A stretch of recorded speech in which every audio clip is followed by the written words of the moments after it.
making up on Oh the my background. God. How are you? Nice to see you. How are you doing? Good. I mean, congratulations. I mean, this is the second year in a row where everyone is just buzzing. Your name's on everyone's lips for this performance in The Danish Girl. Thank you. Oh, it's so nice to be back.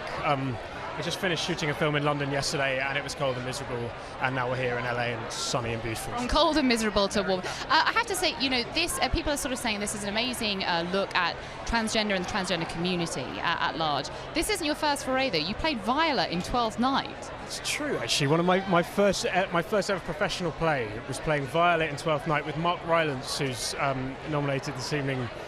He was playing Olivia. So, because back in the day, Shakespeare often had boys playing girls. So, yeah. What do you hope, or what did you learn rather, from the transgender community in making this film? Because I think that it's such a wonderful thing to have had so many people who were not necessarily cisgender in this movie. Do you know, I've been attached to it for about 3 or 4 years, and it's been just the most gigantic education for me, and I've met so many extraordinary people, and what's interesting is that the conversation has come into the mainstream media in this past year, and but it's almost 100 years since Lily and Gerda's story, and some of the issues that they dealt with of sort of violence and discrimination are still very much sort of apparent for the trans community now. So what's astounding to me is sort of how little progress there's been in that period of time.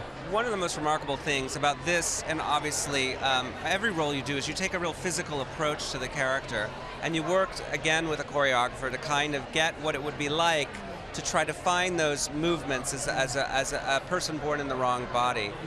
What attracts you to that kind of, I mean, it's a pretty interesting process. You work with choreographers, you kind of figure out the body as much as the words, right, as you go? I mean, well, I think that for any part you're playing, at the core of it is the emotion and right. what the person's soul is, really. And so you started by meeting women from the trans community and hearing their stories, and across the board there was a generosity of spirit there to really educate me that was dumbfounding. And then I learned things from them. One of the trans women I met described how early on in her transition she went through this period that she called hyperfeminization, of wearing too much makeup, of clothes that were ultra feminine, and before, as she described it, kind of as like a teenage girl's adolescence, of their finding themselves before actually she'd found who she was. And so we tried to add that element into the film and use that with not only the emotional side but the physical side. Well, there's certainly so many emotional layers in the movie. Eddie, thank you so much for talking to us today. Oh, thanks for having me. Nice to see you again.